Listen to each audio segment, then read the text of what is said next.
ngâm thổ nữa nghe cái khăn ngâm mà xe một cái dòng lên này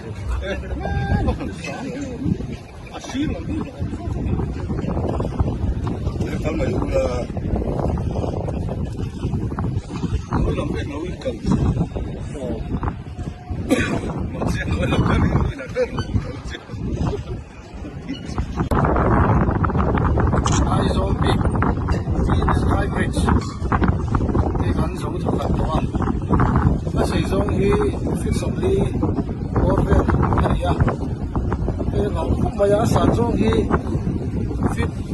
giao thông Orwell sang anh in cái thủy à thì tôi chẳng ai đi đâu thế à thì quên nó còn thấy là hot cần tung đo này cái kia này mình xua ya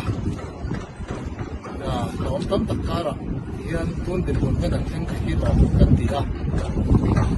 ei installation ko har kan tia film purangai box ya asang box ya amaro chu accident enem ko to lovin tun din kun kan theng thei hi